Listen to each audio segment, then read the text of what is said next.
ಮೈಸೂರು ಹೊರವಲಯದಲ್ಲಿ ಹುಲಿ ಪ್ರತ್ಯಕ್ಷವಾಗಿದೆ.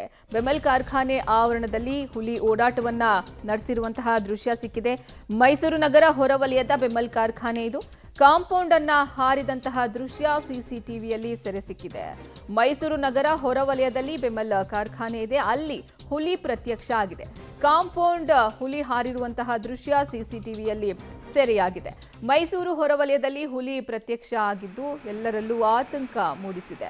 ಬೆಮೆಲ್ ಕಾರ್ಖಾನೆ ಆವರಣದಲ್ಲಿ ಈ ಹುಲಿ ಓಡಾಟವನ್ನ ನಡೆಸಿದೆ. ಸದ್ಯ ನೀವು ಸಿಸಿಟಿವಿ ದೃಶ್ಯಾವಳಿಗಳನ್ನ ನೋಡ್ತಿದ್ದೀರಾ. ಈ ಬೆಮೆಲ್ ಕಾರ್ಖಾನೆ ಕಾಂಪೌಂಡ್ ಅನ್ನ ಈ ಹುಲಿ ಹಾರಿದೆ. ಕಾಂಪೌಂಡ್ ಹಾರಿದಂತಹ ದೃಶ್ಯ ಸಿಸಿಟಿವಿಯಲ್ಲಿ ಸೆರೆಯಾಗಿದೆ.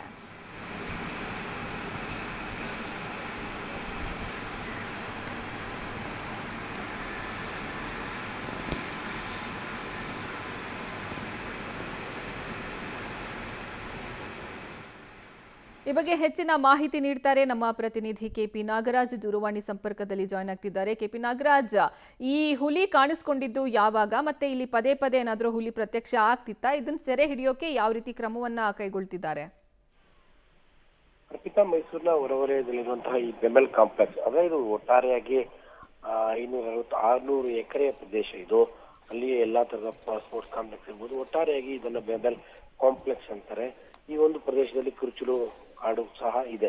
ಹಾಗಾಗಿ ಇಲ್ಲಿ ಚಿರತೆಗಳು ಕಾಣಿಸ್ಕೊಳ್ತಾ ಇದ್ದು, ಕಳೆದ ಒಂದು ವಾರದಲ್ಲಿ ಮತ್ತೆ ಹುಲಿ ಕೂಡ ಕಾಣಿಸ್ಕೊಳ್ಳೋದಕ್ಕೆ ಶುರುವಾಗಿದೆ. ಮೊದಲು ಬರೀ ಚಿರತೆ ಕಾಣಿಸ್ಕೊಳ್ತಾ ಇದ್ದಂತಹ ಪ್ರದೇಶ ಇದು. ಆದ್ರೆ ಒಂದು ವಾರದಲ್ಲಿ ಅದರ ಚಲನವಲನ ಎಲ್ಲೂ ಕೂಡ ಕಾಣ್ತಾ ಇಲ್ಲ. ಹಾಗಾಗಿ ಅದು ಅಲ್ಲಿಂದ ಪಾಸ್ ಆಗಿರ್ಬೋದು ಬೇರೆ ಏರಿಯಾಕ್ಕೆ ಅನ್ನುವಂತಹದ್ದ ಬಗ್ಗೆ ಅರಣ್ಯ ಇಲಾಖೆ ಅಂದ್ಕೊಂಡಿತ್ತು. ಆದ್ರೆ ಈಗ ಸಿಸಿಟಿವಿಯ ದೃಶ್ಯಾವಳಿಗಳು ಬೇರೆದೇ ಹೇಳ್ತಾ ಇದ್ದಾವೆ ಆ ಹುಲಿ ಅಲ್ಲೇ ಇದೆ ಅನ್ನುವಂಥದ್ದು. ಹಾಗಾಗಿ ಆ ಪ್ರದೇಶದ ಒಳಭಾಗದಲ್ಲಿ ನಿರ್ಮಾಣ ಆಗಿರುವಂತಹ ಕಾಂಪೌಂಡ್ಗಳ ಒಂದು ಕಾಂಪೌಂಡ್ ಇಂದ ಮತ್ತೊಂದು ಕಾಂಪೌಂಡ್ಗೆ ಹುಲಿ ಆರ್ತಾ ಇರುವಂತಹ ದೃಶ್ಯಗಳು ಈಗ ಸಿಸಿಟಿವಿಯಲ್ಲಿ ಸರಿಯಾಗಿದ್ದಾವೆ. ಅರ್ಪಿತಾ, ಧನ್ಯವಾದ ಕೆಪಿ ನಾಗರಾಜ್ ನಿಮ್ಮೆಲ್ಲ ಮಾಹಿತಿಗಾಗಿ.